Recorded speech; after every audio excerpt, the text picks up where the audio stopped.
Alam mo, yung porma mo na yan, kung bababa ka sa downtown, magpasyal-pasyal ka sa SM, tapos nagpapatrolya ako doon, makita kita. Hindi ka talaga mapagkamalan na NPA. Sa ganda mong yan, ang ganda mo, hindi ka talaga mapagkamalan. So, chill ka lang, no? Kung makasalubong ka ng mga pulis doon sa downtown, parang wala lang. Natatakot din po ako sa police kasi I have pending criminal cases. Pero, Sige, yeah, go ahead, Arian. Sige. Masakit po sa isang magulang yung 16 years old mo na anak, ginpin na yung bata na dinala mo sa universidad para makatapos ng pag-aaral, dinala nila sa bundok para maging NPA. Ang sakit po yung kasi, alam po natin sa kabundukan, hindi namimili ang bala. Sa bawat araw, yung anak ko nakikipaglaban kay kamatayan. Paano mo maisip na ang isang nanay makatulog ka ba sa araw-araw na ganyan na lang ang nasa isip mo?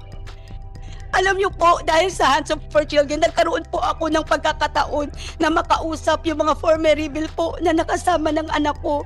Pero sa bawat kwento ng hirap sa bundok, sa bawat kwento na sabihin, tumalon sa ilog yung anak mo, may dalang laptop, may dalang baril.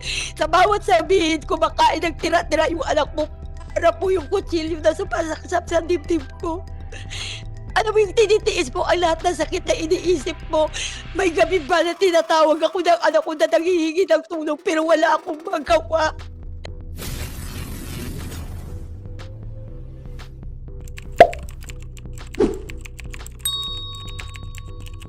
Po yung isa, sir. So yun po ang mga estudyante po, sir, na tinuruan ni Albagabin. Ilan doon sa tinuruan niya na ultimately naging armado? Actually, sir, wala pong naging armado. Wala. Ako lang po ang naging armado doon sa Armado ka. tinuruan Sige. niya, sir. So medical ka? Yes po, sir. Thank you. Please continue.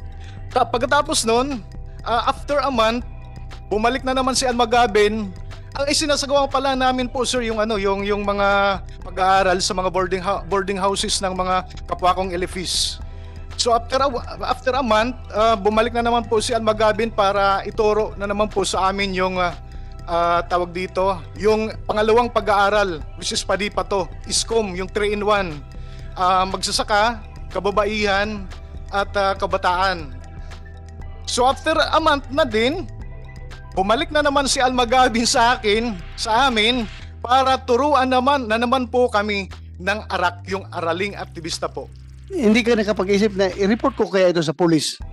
Pabalik-balik itong recruiter na ito. Kasi- Hindi ka nakapag-isip? Hindi po, sir, kasi that time po, sabi pa nga kanina ni Almagabin, yung nandyan yung pagiging aggressive mo, pagiging mapusok mo, andyan po lagi nakatatak sa'yo. Habang ikaw ay, siyempre, kabataan mo pa, panahon pa ng kabataan.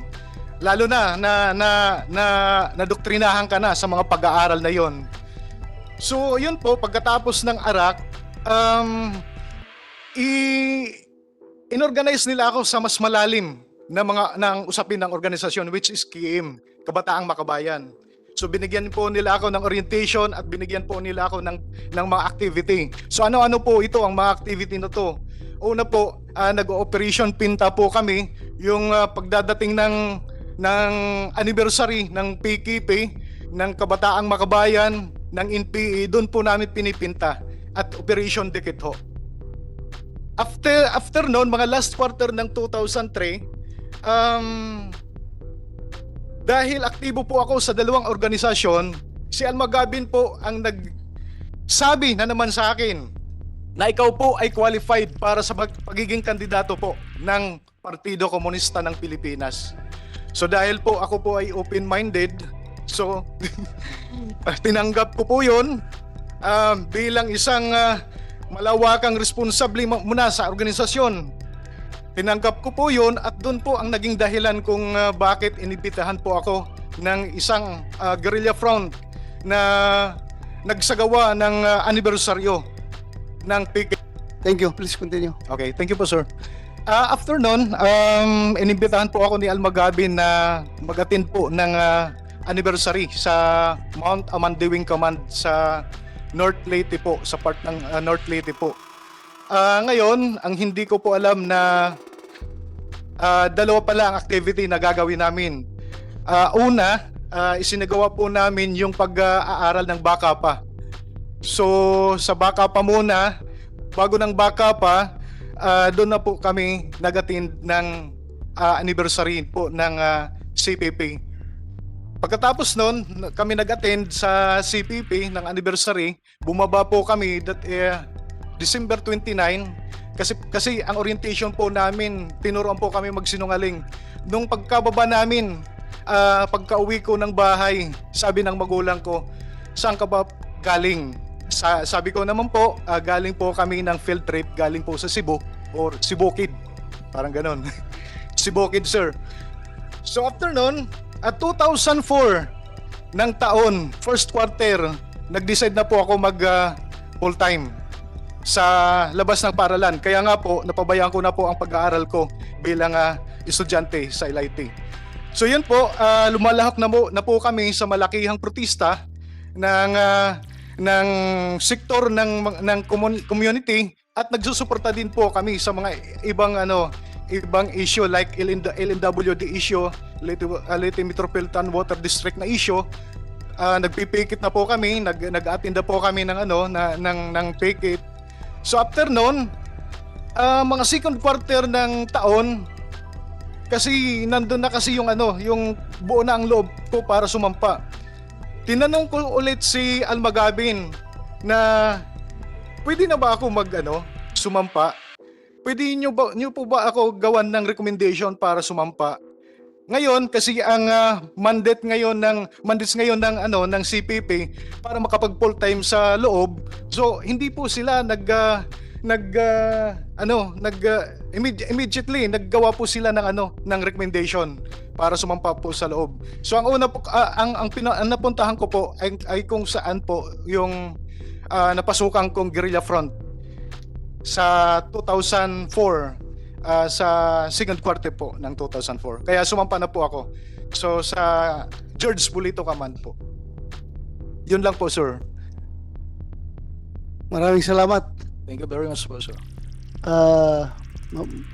Ikaw, wala ka na-recruit afterwards? Kung sa pagre-recruit lang po sa amin, pagre-recruit ko lang po, sir, sa amin paaralan, mayroon po. Pati doon po sa loob, mayroon po akong mga na-recruit na mga magsasaka.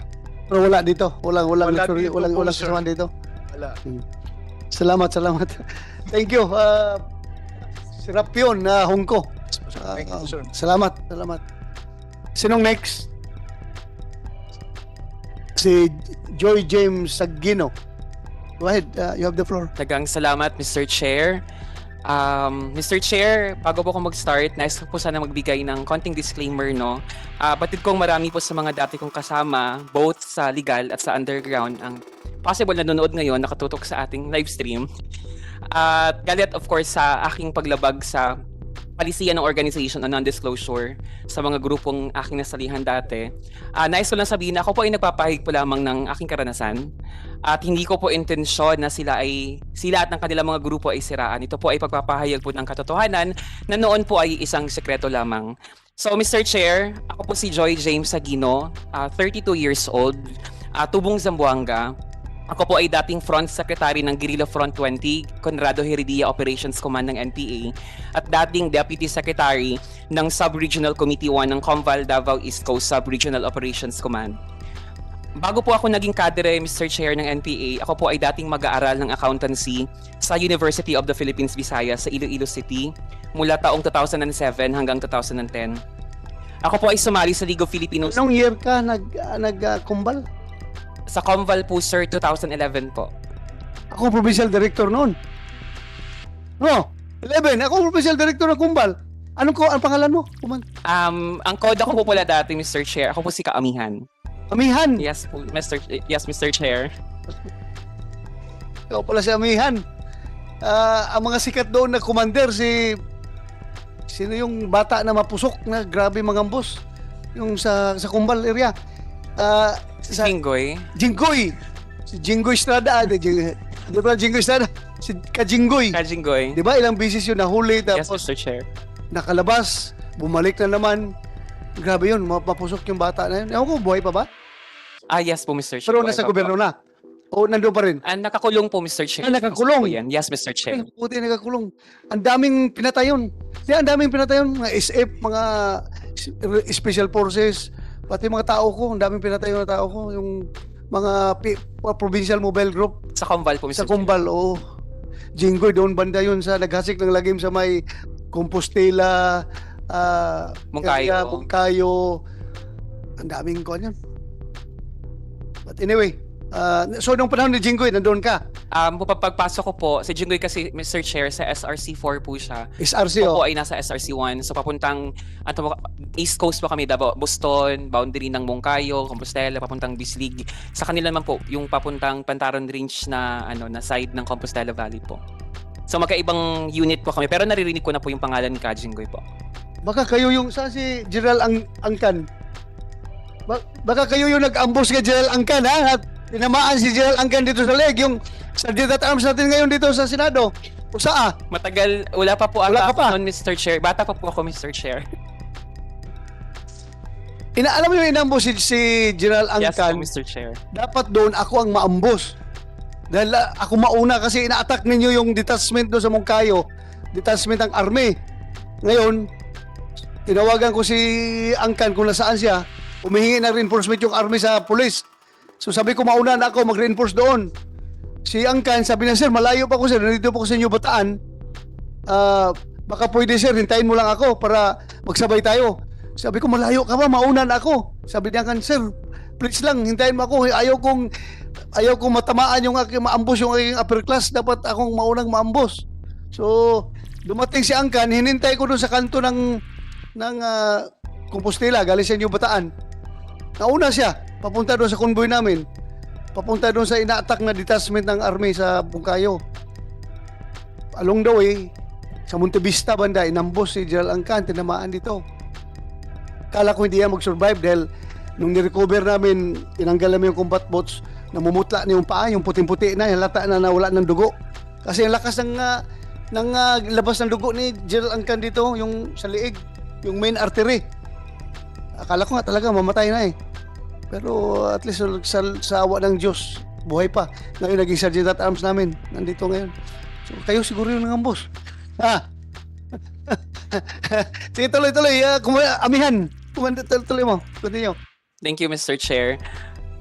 For sure, Mr. Chair, nung time po na yon, ako pa po ay siguro estudyante pa po, marahil ang high school or college. Yes po, ako po ay nakapasok sa UP taong 2007 po. I was then 15 years old pagpasok ko sa UP Visayas.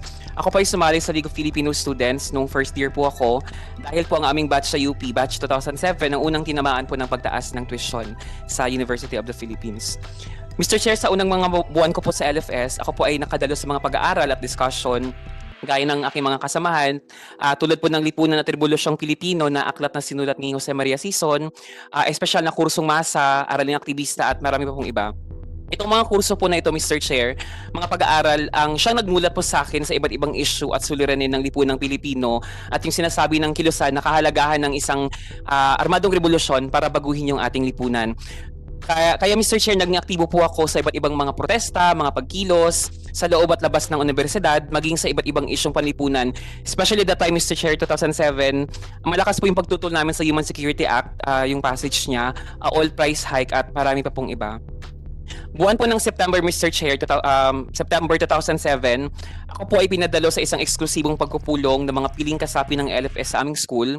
Dito po tinalakay yung importance ng armed struggle ng NPA bilang pangunahin daw at mapagpasyang anyo ng pakikibaka para matango yung pambansang kalayaan at demokrasya daw ng ating bansa at pagpapabagsak daw po sa batayang suliraning nagpapahirap sa sambayan ng Pilipino. Ito po Mr. Chair ang naging daan para ma-recruit po ako sa Kabataang Makabayan. Pero mahalagang bilin po matapos yung aming recruitment sa KM ay bawal po naming sabihin kahit na sino na kami ay kasapi ng KM at maaari ko lamang daw pong banggitin na ako ay kasapi lamang ng LFS instead of Kabataang Makabayan. Dito na si General Angkan, no? Si General Angkan. Brigade Commander siya noon. Brigade Commander siya noon doon sa Kumbal. Ako, Provincial Director. Yeah, siya yung naambos. Pero sabi mo, hindi ka pa doon, no? Wala ka pa. Sila Jinggoy yun. Panala Jinggoy. Sino pa yung magagaling na commander doon? Ha? Dito sa si Joy. Si Joy pa nito?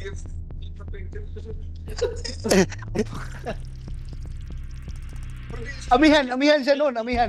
Amihan o si Commander Amihan. Si Noel. Sige, continue, Joy, continue. Salamat po, Mr. Chair. Simula nga po na Mr. Chair, September 2007, as part of KM, we work discreetly to support the NPAs in Iloilo and Capiz. So from medical supplies, network of boarding houses, mostly sa paligid po ng community ng UP Visayas, at facilitation ng mga mag-i-integrate o mag-i-immerse ng mga KM members patungo sa mga units ng NPA. Taong 2008, Mr. Chair, pangalawang taon ko sa UP, ako po yung naging officer ng Student Council sa aming kolehiyo bilang batch representative. Ito rin po yung taon na ako ay na-recruit bilang candidate member ng Communist Party of the Philippines, Anong school, Joy? Anong school ka? UP Visayas po, sa Iloilo. Visayas, Iloilo. Yes po, Mr. Chair. Malakas rin dyan recruitment, no? Yes, No, Mr. Chair. panahon ninyo. Sa Miagao po medyo malakas, Mr. Miagao. Chair. Sa City Campus po, in fact po sa batch po namin, sa batch 2007, ako lang po yung naging member ng LFS. Okay. Sa buong batch po namin. Kasi yung sa City Campus po, mostly business courses. So medyo mahirap mag-recruit talaga ng mga estudyante pag business courses. Thank you.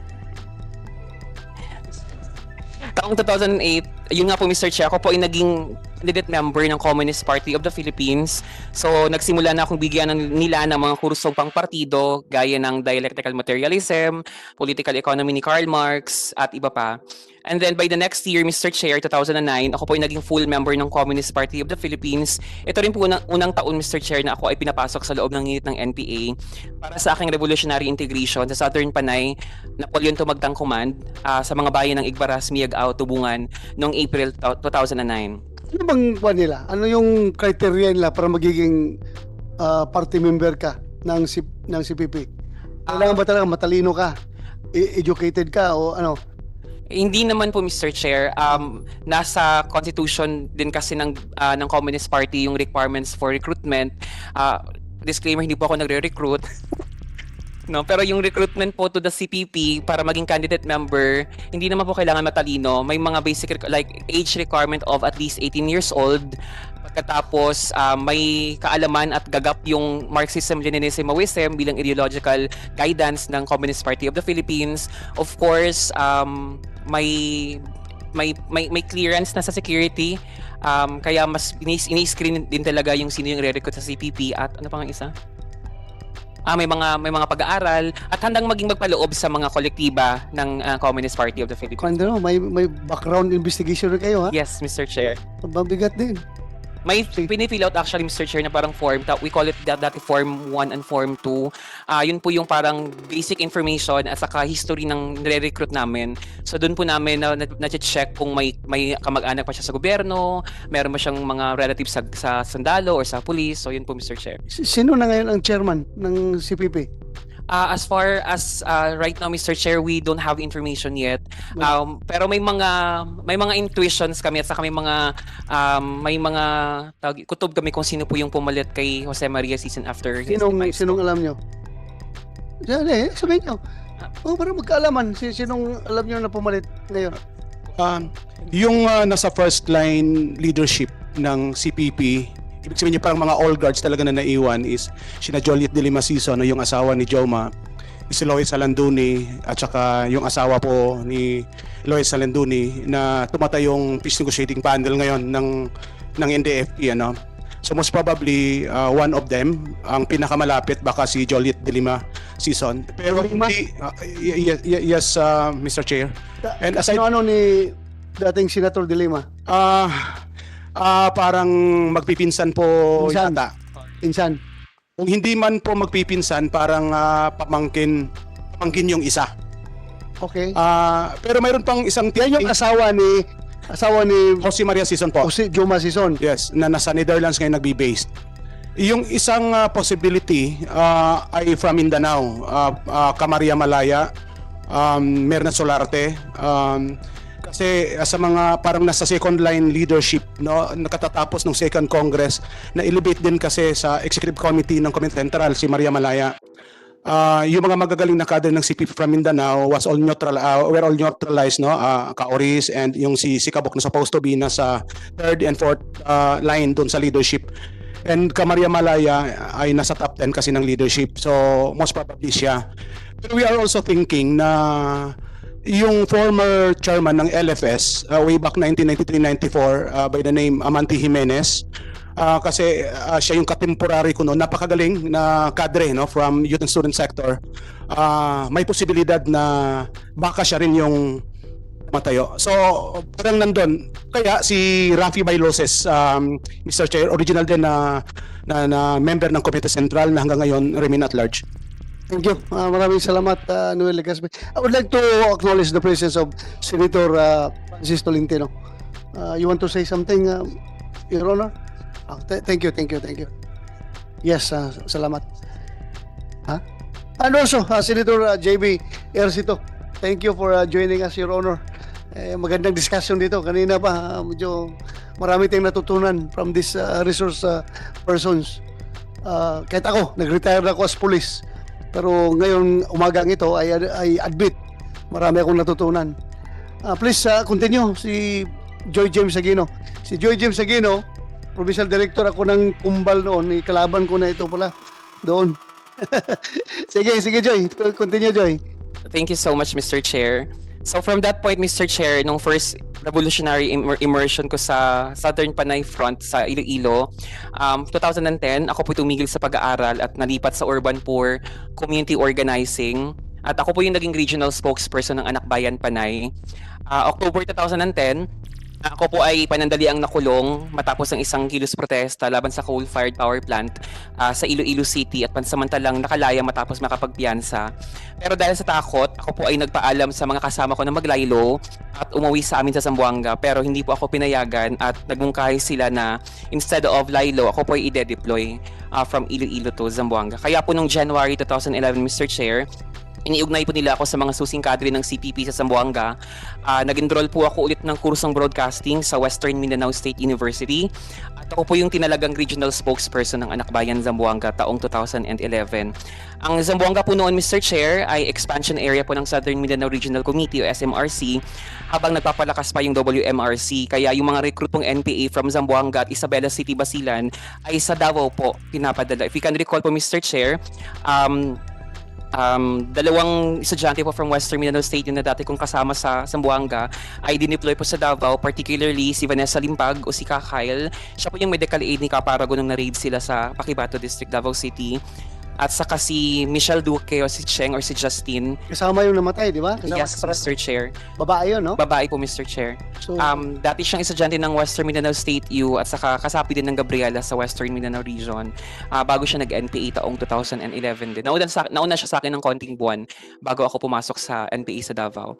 Ang pangalawa, Mr. Chair, si Michelle Duque alias Justin.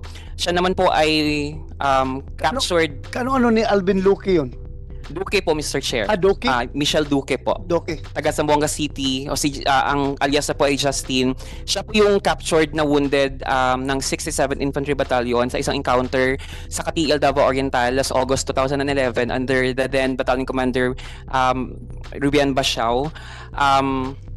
Siya po estudyante din po ng Western Mindanao State University upon her capture while wounded. So moving forward, Mr. Chair, May 2011 po, ako po yung kinatawan ng buong Western Mindanao para sa ika-6 na pambansang kongreso ng Anak Bayan na ginanap sa PUP Santa Mesa. At ako po yung nahalal bilang National Vice Chairperson for Mindanao ng Anak Bayan National. December 2011 po, nagpulong po ang Regional Youth and Students Bureau ng SMRC sa Davao City at sa atas po sa akin ng Regional Youth and Students Bureau, ako po isa sa mga piniling ipadala sa loob ng NPA para dumalo sa isang pag-aaral ng intermedyang kursong pampartido o yung IKP. Isa po siyang mataas na antas ng pang-ideolohiyang kurso sa loob ng CPP. Ang venue po nito ay sa hangganan po ng Agusan del Sur at sa Compostela Valley. Ito po ay right after Bagyong Sendong noong 2011. Pagkatapos po ng IKP, Mr. Chair, sa aking mataas na paniniwalang magbabago yung lipunan sa paraan ng armadong revolusyon, ako po ay nagpa siyang magpag-iwan sa loob ng NPA at simula po noon ako naging full-time nakasapi ng NPA sa Guerrilla Front 20, Mr. Chair. That concludes my statement, Mr. Chair. Daghang salamat po. Thank you, Joy. This is personal. Nung nandoon ka sa bundok, hindi ka nakapag-asawa? Ha? Kasi may balita kasi ako doon, kumbal na may kinasal yung kanilang ang tawag yun, yung aras na ginamit, bala ng M16 ang ginawang aras. May video ako nakita eh. So, hindi ka nakapag-asawa doon? Mr. Chair, Ako po ay bilang bahagi po ng LGBTQ, ako po ay kinasal sa loob ng CPP. Idat, kinasal ka pala. Kinasal ka pala. Sige, sige. Kami po kinasal sa Katiil, Davao Oriental noong 2017 po. Very good. So sana yung asawa mo ngayon? Sabay po kaming nagbalik loob din, so nasa Davao okay. po siya. Okay. Baka nanonood po din po siya ngayon. Okay. Mabuti. Mabuti.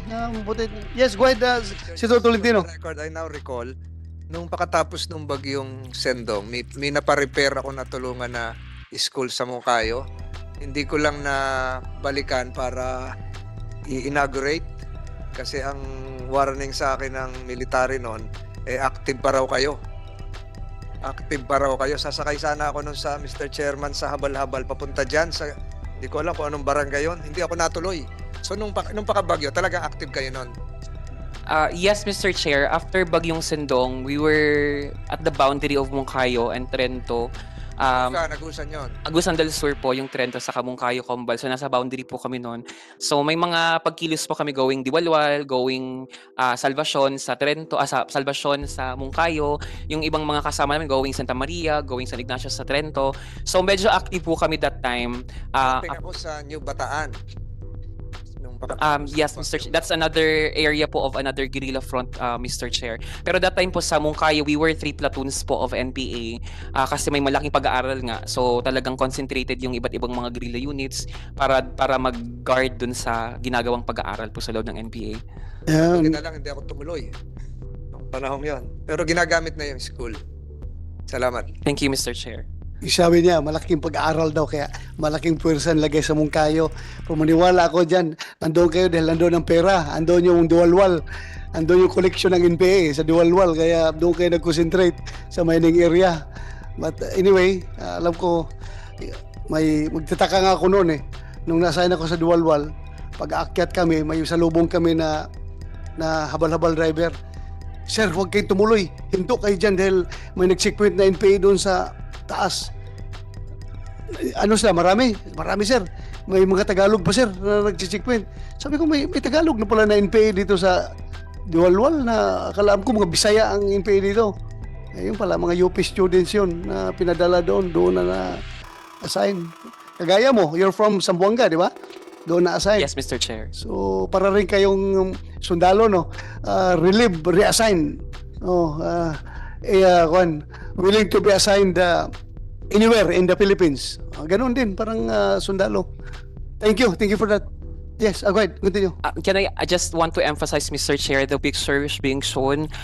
This is actually in kilometer 56, Barangay Rizal, Moncayo. I was already the political officer and secretary of this guerrilla front of NPA. These kids, Mr. Chair, surrounding me actually are members of Anakbayan, Compostela Valley chapter. They are also students of different high school and elementary in Combal, particularly Moncayo, Compostela, and somewhere also displaced after Typhoon Pablo. So they are mostly 15, 16 years old high school students in Combal na mga miyembro po ng Anakbayan Anakbayan chapter po sa Compostela Valley. And that time po, Mr. Chair, sila po yung nag-aaral ng PADEPA sa loob ng unit ko po. So siguro ito yung pagpapakita na particular sa Anakbayan, kasi ako po yung naging national officer ng Anakbayan. Yung Anakbayan ay talagang nagiging tulay towards radicalization and recruitment para yung mga kabataan later on ay magiging bahagi po ng NPA. This is not red tagging, this is not terrorist tagging or whatnot. Ito po ay bahagi lang po ng aking karanasan sa aking buhay. And even these children are already part of the balik loob in Compostela Valley. They themselves can attest as well na yung mga grupo na to po, like Anakbayan and even other front organizations, are front of the Communist Party of the Philippines to advance yung kanilang mga hadikain sa paraan ng legal. Pero sa likod po niyan, may mga underground activities po yung kilusan. Kaya nga, very important dito sa hearing na ito, yung mga anecdotal evidences na pinapalabas nyo ngayon, na kayo mismo may personal knowledge about these things that are happening, para hanapan natin ang paraan paano may apply natin yung Section 10 ng Anti-Terrorism Act, particularly yung sa recruitment dito sa mga activists na ito na ginagamit talaga ang recruitment para napunta doon sa NPA. Hanapan natin ang paraan kung paano may apply yan. Otherwise, magiging walang ngipin yung batas kung hindi ito ma-apply. So tanungin lang kita, how far from the highway itong yung kasi alam ko yung Rizal Mungkayo, nandun sa highway lang yan. May highway na kalsada yan. So how far from the highway yan? Oh, nandun na, libre kayong display ng mga armas ninyo. Gaano kalayo sa highway yan? Pag binomotor po namin, Mr. Chair, nasa mga 1 oras lang po mula po sa National Highway. Pero layo pa rin sa highway, national highway. Kasi kung ganyan kayo na malapit sa highway, madali lang kayo i-text ng mga tao, di ba? Pag operation po, pag nagdadrop po yung 20-day ID po dyan, it takes them like 3 days bago makarating po sa... yun yung pacing ng kanilang combat operations. Yes, because tactical movement eh. Pag habal-habal ka, Mga 1 oras po. 1 oras. Sa Pag highway. mag-operate ang sundalo, Tatlong araw ilang po. araw, dahil hindi man dadaan ng sundalo doon sa daanan ng habal-habal. Maghanap pa niya ng mga ranger patayakwan na mga trail na dadaanan nila para safe talaga. So, 3 days. Anong particular na sitio yan sa Rizal? City Kilometer 56 po, Barangay Rizal sa Mungkayo. 56. Yes, Mr. Chair. Sa babaw, no? Lampas pa sa Mungkayo, sa Diwalwal o hindi pa makarating ng Diwalwal? May road po, laging road that would connect this Kilometer 56 po to City Lanatawan, City Pag-asa o Barangay Mount Diwata. Pag-asa. Okay. Malamig na yan, di ba? Malamig na yung lugar yan. Yes, Mr. Chair. Thank you for that information. Isipin mo, itong mga bata na ito, patawa-tawa lang yan, pero hindi natin alam ang status nito ngayon. Kung buhay pa kaya itong mga bata na ito na kasama mo sa picture, baka marami nang patay dyan. Wala po akong nabalitaang namatay, Mr. Chair, pero most of them have already surrendered po sa 66 Infantry Battalion. Nag-surrender na. Yes, Mr. Chair. Karamihan itong mga bata na ito. Yes, Mr. Chair. Ang galing talaga ng ILCAC, no? Pa-surrender itong mga bata na ito. So, thank you. Thank you, Joy. Any more? Salamat, Joy James Sagino. After, sinong next kay Joy? Go ahead. Arian Ramos. Arian Jean Ramos. Good afternoon, Mr. Good Chair. afternoon. Good afternoon po. Good afternoon po sa lahat. Good afternoon. Just like kung ano po yung sinabi ni Joy, ganun din po sa akin, disclaimer lang. It took us a lot of courage to really speak the truth, and I am under oath, and currently I'm a Juris Doctor student at the Jose Maria College Foundation Incorporated College of Law. So I know na the consequences kung ano po yung mangyayari sa amin if we cannot defend ourselves in telling the truth. Jose Maria College Foundation. Law. Kay Kibuloy po. Doon ka pala. Okay. Davao. Anong year ka na ng law ngayon? First year po. First year. Sa second year po. Pero dati saan ka? Saan ka nag-aral? University of the Philippines, Mindanao po. UP Mindanao sa Sa Mintal. Mintal. Silingan lang ta. Pero taga saan ka? Coronadal City, South Cotabato po. Coronadal City. Nag-aral ka sa UP Mindanao. Anong kurso mo doon? BA Communication Arts. Communication Arts. Anong year? 2010 hanggang 2010-2014. Hindi ka nakatapos. Nakatapos po. Natapos mo talaga doon. Okay. Please continue. I'm Arian Jane Ramos. Ang pangalan ko po sa loob ng kilusan ay Marikit. I'm the former secretary of the Guerrilla Front 55 SRC 5 SMRC. Our area of responsibility ay sa Davao City, particularly sa Paquibato District. AP. Sa part po ng North So AP please, po. please educate this committee. Necessary muna na yung process ng recruitment necessary step talaga na gawin ka mo ng membro ng partido ng CPP bago ka magiging armado? Parang gano'n ang Yes po, sir. gano'n ang succession? Yes po, sir. Of defense? Sa practice po ng white area po, sir, ganun po, sir. Sa recruitment po ng white area po. So meaning lahat ng membro ng armado, yung mga lahat ng NPA, members yan ng Communist Party of the Philippines talaga. May mga NPA po, sir, na hindi membro ng CPP. May So yun po, may mga CPP din na hindi membro ng NPA. Okay, alam ko. Ayan alam ko. Pero yung NPA na hindi membro ng CPP, meron din. Meron din, sir. So paano nagiging mode of recruitment nila? Galing po, sir, sa rural po. Rural. Yes po, sir. Galing sa peasant, galing sa labor sector. Kayo kasi galing kayo sa student sector, di ba? Yes po, sir. Youth sector. So kasi matatalino kayo, mga educated kayo, mga scholar kayo ng bayan, kaya kayo ginawang party members Yes po, sir. bago nagiging armado. Yes, Am I correct? yes po, sir. So whereas yung ordinaryong laborer, ordinaryong peasant, not necessarily na magiging party member sila. Alam mo, informa mo na yan kung bababa ka sa downtown, magpasyal-pasyal ka sa SM, tapos nagpapatrolya ako doon, makita kita. Hindi ka talaga mapagkamalan na NPA. Sa ganda mong yan, ang ganda mo, hindi ka talaga mapagkamalan. So, chill ka lang, no? Kung makasalubong ka ng mga pulis doon sa downtown, parang wala lang. Natatakot din po ako sa police kasi I have pending criminal cases. Pero, Sige, yeah, go ahead, Arian. Sige. Distract mo. Pakibata District, Kalinan, Talaingo, Davao del Norte, the whole Talaingo, Davao del Norte, portions in San Fernando and Kitao, Bukidnon. So, before po ako, Front Committee 55. 55. Kuha naman yan, dismantled naman yan ngayon, di ba? Wala na. Wala na po, dahil dismantled na. Davao Region po, napanahon po ni Lieutenant General Uncan. Ernesto Torres po. Si Kwan. Sa panahon niya po yun, Torre, sige, continue. si dismantled. So, yun po, nawala na ako. Ako po ay naging miyembro ng Gabriela Youth, UP Mindanao. Ako po ay naging chairperson noong 2012. 2013, naging spokesperson ng Gabriela Youth Davao Region. Naging member po ako ng Malayang Kilusan ng mga bagong kababaihan. At naging chairperson din po ako ng Alyansa ng mga Aktibong Kabataan sa UP Mindanao. Ang nag-recruit po sa akin ay si Rendel Raya and Perper Cagula.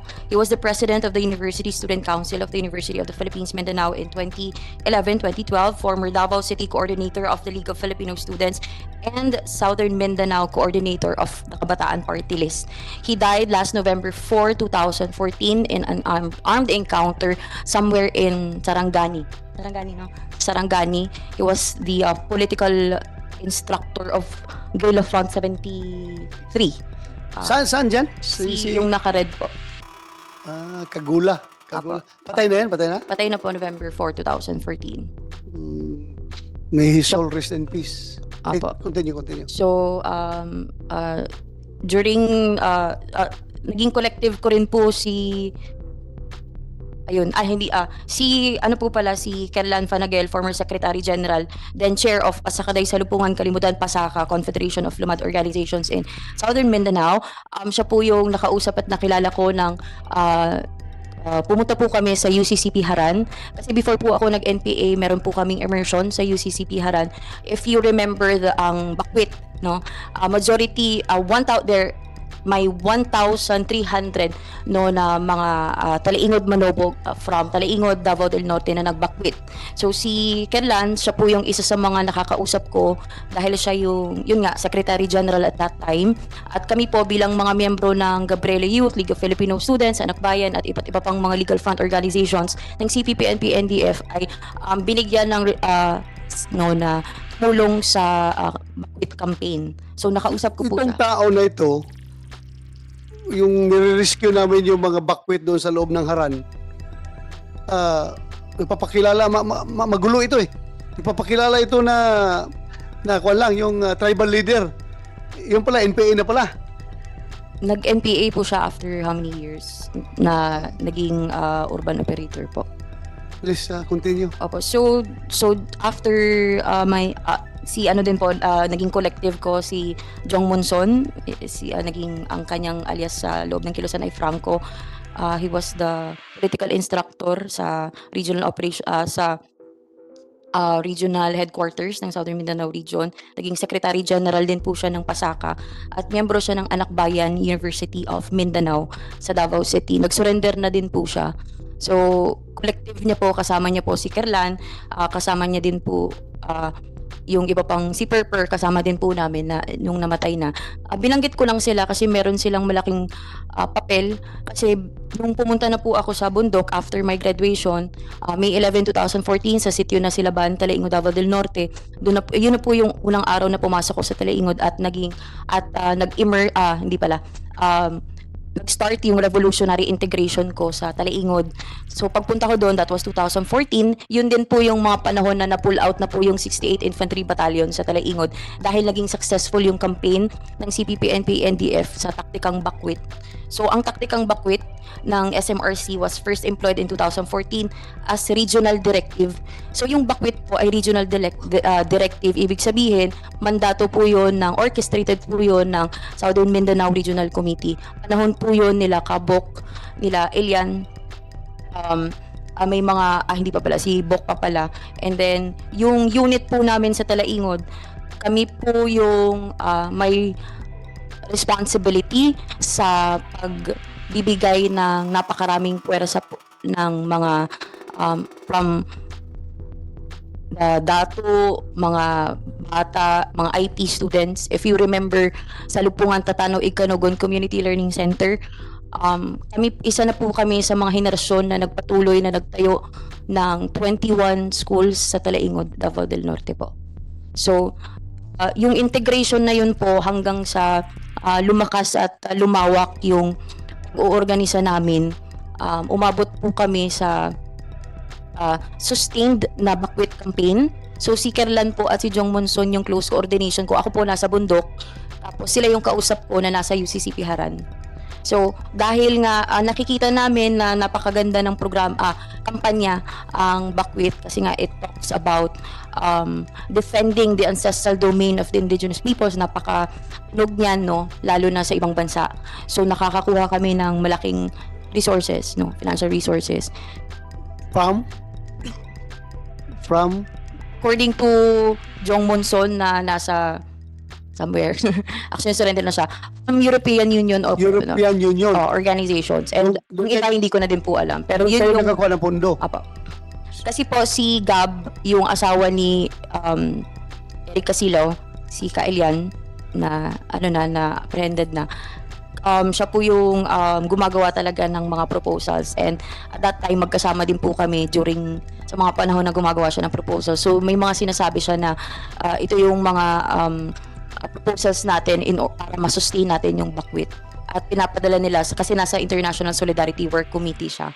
So yun po yung mga alam ko lang na, pero hindi ko alam yung talaga yung proseso, pero yung mga gist na information, hindi ko alam, pero yung basic, yun yung mga nasasabi nila sa amin.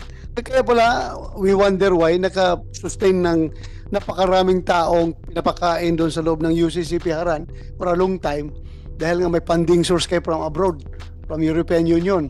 Opo, pero nag-stop na siya nung time na na-implement na po yung ATA. Kasi yun din po yung isa sa mga downfall ng SRC ng SMRC dahil sa Anti-Terrorism Act. So ayun po, next ako. So ayun po, nasa po kami niyan, sitio Mambuntuan, Barangay Digungan, tama ba Digungan?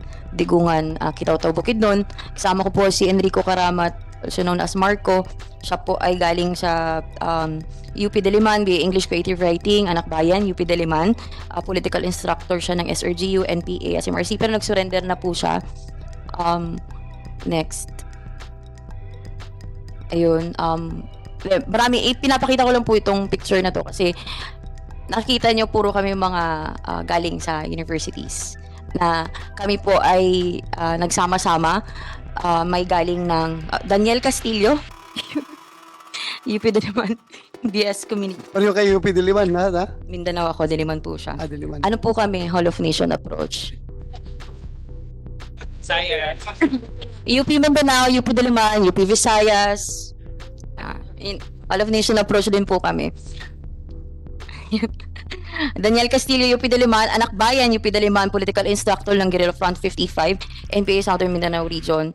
Si Rose Valle Haspe, Kalira, PUP, BA Broadcast Communication, Tulong Kabataan Party List. She joined the NPA SMRC 2016. Ako po yung kumuha sa kanila. Kayong Manggi Gardose, LFS High School, National joined the NPA in 2016. Next daw, si Josie Papasin. Ano ba si Josie? PUP BS Psychology, LFS PUP, joined the NPS MRC in 2017. Former Secretary Guerrilla Front 18, nag-surrender na din po si Josie. Tapos, next po, ayun si Daniel na introduce ko na. Magkatabi kami ni Daniel Castillo. Hanggang ngayon, magkatabi pa rin kami. Sa ganun na siya. Si Clarice John Rolf Vergonia. Clarice, UST, University, UST, LFS, BS Political Science, joined the NPA SMRC in 2017. Next, si Zai Ligad Kaarab, BS Polsci, PUP Manila, joined the NPA SMRC in 2017. Former political officer. And namatay na po siya noong 2019. Encounter? Opo. So magkasama kami that time. So kung nakikita, napapansin ninyo, next. Ayun, si best friend po ni charot lang. Charis Chaba Banyes, aka Kaniki, former member of LFS, former student regent, UP Las Bañas, BA Communication Arts, joined the NPA Southern Mindanao region in 2017. Next. Kaliska Cal Peralta, aka Kareka, former LFS UP Diliman Film, joined the NPA Southern Mindanao region in 2018. Kung napapansin nyo po, puro sila galing ng UP Diliman, puro taga Luzon. Kasi po, ito po yung malaking relevance kung meron pong nasasagawa na malaking kampanya ang Communist Party of the Philippines, particularly yung taktikang bukwit, kasi po napakalaki po talagang gains ng CPP, NP, NDF that time. Kasi po, syempre, if you will talk about the indigenous people's welfare, matulog po yan kasi alam natin kung gaano po kahirap yung kabuhayan nila doon mismo. Particularly ang Talaingod na one of the largest ancestral domain, and we want to protect their ancestral domain. And because of the Salupuan schools, because of their, of course, livelihood, etc. So, kayang i-manipulate ng CPP, NPA, NDF para makapag-recruit gamit ang mga kapatid nating katutubo. So, dahil dun sa campaign na yon, kung napapansin nyo, lahat, majority ng mga kabataan, nandun sa area namin. No? And it is, and I guess it is also, andyan din po si Kurt Russell Sosa, yung nagpipindot doon. Turo-turo na tayo, girl. Kurt Russell Sosa, Ugnay, PUP Journalism, member LFS National Secretary Guerrilla Front 34, SRC4, SMRC, surrendered noong 2020. Tapos kasama din po namin si Daniel De Losa, aka Axel, UP Diliman, BS Applied Physics, LFS UP Diliman, Secretary Front 2, SRC2, SMRC, surrender 2021, si Angeli Fortich, aka Amihan, UP Diliman, BS Chemical Engineering, Anak Bayan, UP Diliman, Political Instructor, Guerrilla Front 18, surrender 2020. Proposal, dami nyo. And, si Raul Manuel po, so ito na yung kwento. Kapakagalitan ako ni Raul Manuel na ito. Giginhawa muna po ako. Disclaimer lang, hindi ko po nakita si Raul Manuel personally. However, kasama ko po si Eric Casilaw sa Sitio Balacayo, Barangay Namnam, San Fernando, Bukidnon. Kami po ang nag-facilitate ni Raul Manuel, kasama si Daniel De Losa, kasama ni Kurt Russell Sosa, kasama ni Angeli Fortich, basta marami silang kasama. 16 of them, ko po yung may hawak ng recommendation letter nila. Kasi po yung harboring site namin ay ilang kilometro lang sa harboring site ng unit ko. Hindi po ako nandun physically sa unit ko dahil I was pregnant. So doon po ako sa regional headquarters, pero napakalapit lang po namin sa kanila. So I facilitated them. Una, natulog sila sa UCCP Haran, and then kinabukasan doon sila dumaan sa barangay San Jose sa San Fernando, Bukidnon. Tama ba ko, diba? Oh. Tapos, dumaan sila sa Salog River. I-explain ko saan sa dumaan, baka sabihin niya, hindi ko alam. Salog River, and then after how many days? 5 days, nakarating sila sa range ng Sitio Bolo, Barangay Daguhoy, Talaingod, Davao del Norte. So umabot sila siguro ng 2 weeks. Ang iba kasi deployment na eh. For example, si Kurt na deploy na siya sa ibang area. Yung iba 2 weeks hanggang 1 month na nagstay sa unit namin mismo. At may mga kasamahan po ako na wala dito na they can attest na Raul Manuel is there. So, what does that make of Raul Manuel? He is a member of the Communist Party of the Philippines, but he is not a member of the New People's Army. So, member siya ng Communist Party of the Philippines. Very Yes. clear. Coming from you, baka sabihin ni Manuel na tuturuan kita. Wala siya. Law student ka ngayon, di ba? Hindi ka pwedeng turuan. So, siya, si Raul Manuel is a member of the Communist Party of the Philippines. Communist Party of the Philippines. Is that Raul Manuel, the same Raul Manuel that is The Raul. party list representative Yes. ng Kabataan? The same person? Yes. The same person? Yes. So, puro kasinungaling yung sinasabi niya na wala siyang koneksyon sa CPP, NPA, NDF. Bala siyang buhay niya. Ha? That's Yes. for the record, for the record. Yes. Puro Yes, of kasinungaling course, yan. you will deny it, no? The same as what we did, no, nung nasa legal front organizations pa. We always deny because it is our responsibility to hide our identities na kami ay mga membro ng underground mass organization at members ng Communist Party of the Philippines. So, for the record, just for the record, For the record, for the record, you are categorically speaking that he is a member of the Communist Stating Party of the that Representative Raul Manuel of Kabataan Party List is a member of Communist Party. the of the Communist Party of the Philippines. Yes. So very clear yan. Yes. So Chair. kung siya ay nagdi-deny, nagsisinungaling siya. Yes. Okay. Because that is your usual modus operandi to deny every time you're being asked. Yes. Am I correct? Yes. Yes. Kate Traka, please, you have the floor. Good afternoon, sir. In addition, sir, I also worked with Raul Manuel when he was the UP student regent in the University of the Philippines, and kasama ko siya, and we were recruiting for KM and for the Communist Party of the Philippines, and we facilitated yung NPA recruitment as well within the university. So I am sure he will deny this, my good old friend Raul and workmate. We worked within UP, no, within the Committee Tagapagpanap, no, ng UP. Yun yung mastermind ng recruitment sa UP. Me as a student regent at the time, and me as the chairperson of Alay Sining, no, we planned and we implemented recruitment for the NPA. Kami yung nagpapatupad ng mga quota doon kung ilan yung NPA na dapat ma-recruit ng bawat chapter ng KM for each college, no, na meron sa UP. So kaya siya pumasok sa NPA Mindanao, no, kasi naman susunod yung mga tao sa kanya kung siya hindi siya nagpupunta doon, di ba? So the same with me, kasi leader ako, so I had to go to NPA Mindoro. How can I recruit NPA kung ako nga ayoko, di ba? Umuwi siya, di ba? Hindi siya nagtuloy mag-NPA, ako nagtuloy ako. Pero okay lang naman kung i-deny niya, kasi yun talaga yung gagawin niya for sure, kasi trabaho niya yun at nasa Congress siya. Pero ako, I swore under oath na I would tell the truth, and that is the truth. Si Raul Manuel ay recruiter din ng NPA. Thank you, sir. Raul Manuel is a recruiter of the NPA. Yes, sir. Well, That's what we you're were, saying, right? yes, we were For the planning, record. implementing recruitment programs, no, for NPA recruitment, sir. So ngayon ay kumukulo na yung aking dugo habang tinitingnan ko itong tao na ito. You know, this is we might be laughing right now, but for all we know, this is a very serious matter. Yes, sir. You can just imagine a congressman of the Republic of the Philippines enjoying all the perks, enjoying everything, at the same time undermining this government, undermining the state. Yes, sir. Di ba? Kaya pala tuwang-tuwa itong tao na ito nung sabi na pinaganahan lang sila na papasukin daw yung ICC.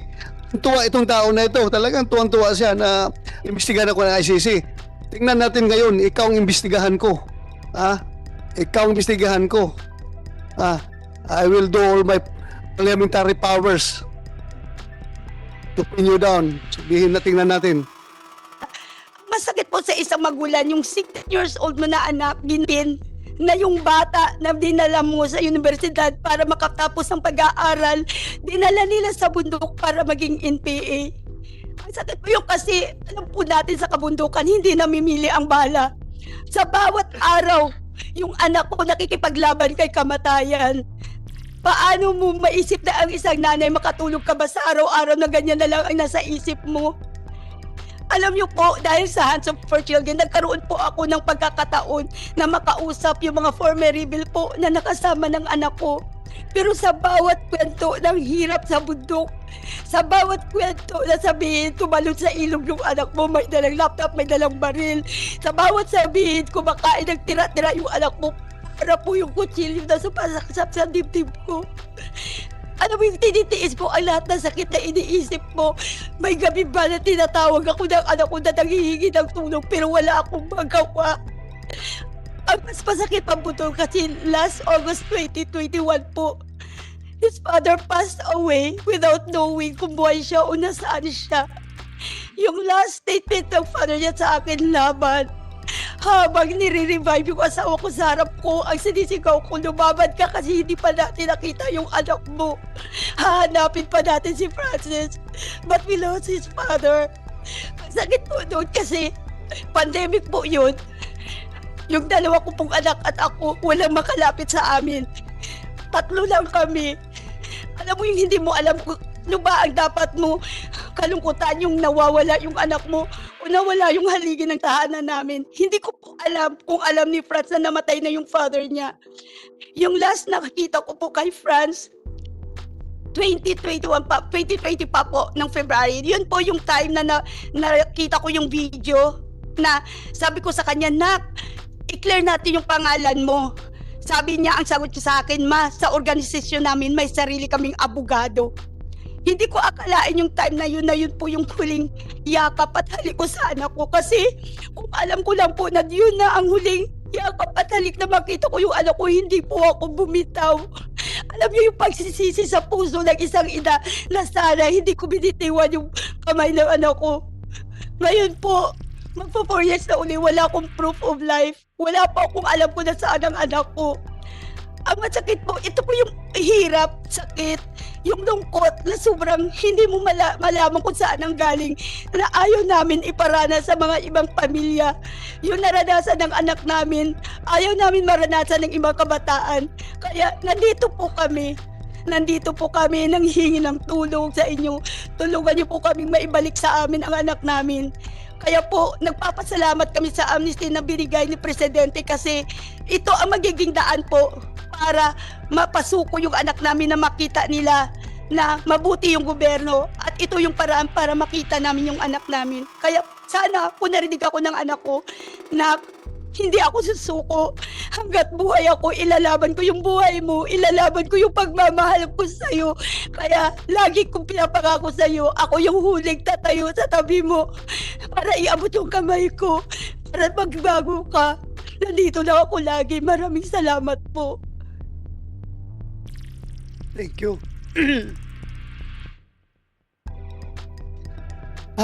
Sana nakikinig si Francis ngayon kung makarating sa kanya yung mensahe ng kanyang ina. Napakahirap maging parent.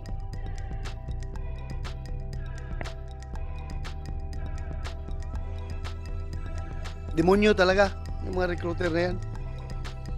Talagang demonyo. Except, hindi kasama itong mga nagbagong buhay na. Nagbagong buhay na kayo eh. So sabi ni Lord, kapag kayo ay pinagsisihan niyo yung ginawa ninyo, kayo rin ay pupunta sa langit. What we need is yung tanggapin yung kamalian na ginawa natin at magbagong buhay tayo. Wala na yung pardon na yung kasalanan ninyo. So sana kawawa itong sa anak kaya ito, si Francis. Anong balita ninyo? Kayo, may alam kayo kung saan ito ngayon? Yung last na balita? Saan na monitor nyo? Wala? Sa Visayas? Yung last update, sir, wala na siya sa Eastern Visayas. May rumors, although unconfirmed pa, na intelligence na nailipat siya sa Southern Tagalog. Southern Tagalog? Yes, sir. Yung si Ern Mariveles. Kawawa naman itong bata na ito. Hindi, mas kawawa talaga ang parents. Ang hirap, di ba? Ang hirap sa parte ng parents, yung naramdaman mo yung sakit ng anak mo, yung dinadaanan. Parents kayo, maramdaman mo. But anyway, meron pa kaming session at 3 o'clock. Meron pa bang gusto magsalita? Para kung ano man, i-adjourn natin ito or i-kuha natin, i-suspend. Kuha lang sa Anti-Terrorism Council. May we know kung meron na ba tayo nakasuhan ng mga recruiter based on the anti-terror law? Meron na ba tayo na kasuhan ng mga nag-recruit itong mga bata na ito? Sir, Mr. Chair, magandang hapon po. Ang Anti-Terrorism Council Project Management Center is actually the coordinating and project management arm of the ATC. one of the tasks given to us by the ATC is to conduct monitoring and evaluation of all terrorism and terrorism related cases. So because of this our monitoring, we established our database. It's so unfortunate we observe, Mr. Chair, na until to date walang nakakasuhan na recruitment. Now, we conducted several caravans in the field where this is one of the issues that we discuss. Ang issue is bakit walang nakakasuhan na recruiter. Although tama po kayo, they are demonyo, pero bakit walang nakakasuhan? Narinig natin yung mga paliwanag ng mga resource person. It appears now na it's premature to charge them for recruitment kasi nga meron tayong process of radicalization. Ang recruitment is nangyayari after ng radicalization. So gumawa kaming senaryo sa baba kung paano namin makakasuhan yung recruitment. Ang senaryong naisip namin is makakasuhan lang ang recruitment kung yung na-recruit mismo is nagbalik loob at this time magre-reveal ng nangyari. Kasi kung kare-recruit niya, definitely i-deny niya yan. So it's very hard to prosecute recruitment sa bago. So ang senaryo lang na pwedeng makasuhan sa recruitment, tulad ng sinabi nga namin, kung nagbalik loob ito at mag-reveal. Ngayon, that is the time where we can charge for recruitment, meaning may possibilities na nakagawa na ng terroristic activities yan bago mo magkukumit. Kaya sabi nga namin, ano natin this time makakasuhan beside recruitment is medyo napaka-secretive. Whereas radicalization is napaka-rampant, pumapasok nga sa mga rooms, sa mga public places, radicalization. But it so happened, Mr. Chair, probably baka namislok ng framers ng ATA na hindi na isama ang radicalizations as a form of recruitment. So, Mr. Chair. in that, with that, I hope you can give us a proposal para Yes. i-amend natin Yes, yung ATA. Actually, Mr. Chair, during our caravans, nano nga namin lahat, pinapag-aralan namin. There was even a survey conducted in different countries, conducted by different Department of Education, wherein nag-conduct silang survey sa mga bata. Ang tanong is very basic. Children, what do you want to be when you grow old? So ang iniisip nila sa survey, ang sasagot ng mga bata is we want to be a teacher. But to their surprise, ang nangyari is sabi nila, we want to be soldier or a policeman. Ang tanong, why? Because we wanted to bear arms, maghawak ng armas para ipagtatanggol namin ng bayan. So habang lumalaki yan, ang utak ng bata is maging sundalo at maghahawak ng armas. Kung may radicalization punta sa kabila, ang utak ng tao is maghawak ng armas. Kung hindi mapiprevent ang radicalization, Mr. Chair, magiging NPA yung mga yan. That is why, on our part, Mr. Chair, if we can recommend possibly amendment of the provision, especially on radicalization. Kasi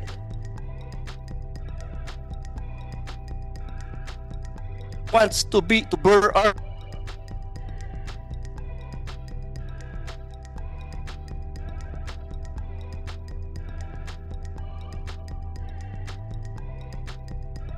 Bata, what do you want when you grow up?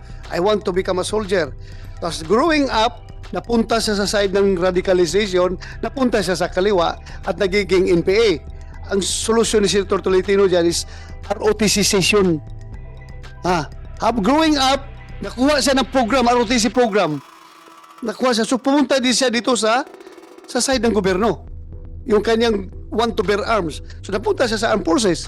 So yan ang isang solusyon ngayon ni Senator Tolentino. ROTC session. Dapat ma-ROTC ito ng mga bata na ito para mapunta dito sa tamang landas na gusto natin. So going back to your problem na hindi natin na-apply yung kasi very big yung recruitment, no, dahil magaling talaga itong mga kaliwa sa kanilang ginagawa, di ba? So kailangan talagang i-amin natin yung batas, idagdag natin yung term na radicalization. So please gawa kayo from ETC, gawa kayo ng proposal para madagdag natin ito. Do that, Mr. Chair. Thank you, sir. Thank you very much. Yes, ADG Ordonia. Yes, sir. Just make it short, ha? Magandang hapon sa Yeah, ating go ahead. lahat. Your Honor, in behalf of the Director General of the National Intelligence Coordinating Agency, General Ricardo F. De Leon, may I convey the agency's utmost support and cooperation with your initiative to further enhance the laws and policies for the protection of our children from recruitment by the communist terrorist group. And the agency is also one with the The agency also one with the desire of the great majority of Filipinos to attain a sustainable and inclusive peace para naman tuloy-tuloy na talaga ang pag-unlad ng ating bayan. Mr. Chair, sana sa inyong mga isusulong na mga batas o isusulong na pag-amenda sa mga batas at ipapanukalang mga batas, isali po ninyo yung proactive measure na massive information and education campaign sa lahat ng ating mga educational institutions. Kasi sa nakikita po natin kung sa mga andito, more than 90% ng kanilang gawain ay propaganda, arouse, organize, mobilize. So ang tanging paraan dyan, Mr. Ten, hindi naman natin pwedeng batutahin yung mga bata na buhusan ng mga, ang nakikita po nating magandang mainam na pang-address niyan is massive information and education. Sana ma-institutionalize po ito, Mr. J. Thank you for that. Actually, talaga kulang tayo sa propaganda. Sila ang malakas sa propaganda, tayo medyo relaxing tayo pagdating sa propaganda. So with that, mag-start yung session namin.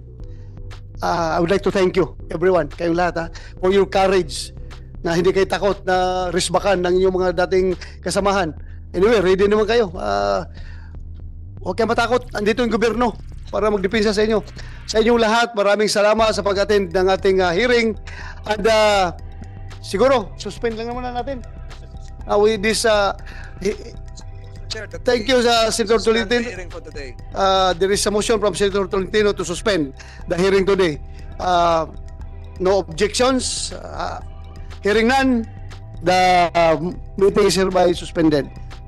So hanggang dito lang tayo mga tol. Maraming salamat sa panonood at patuloy na suporta. God bless you sa inyo lahat at hanggang sa muli. Paalam!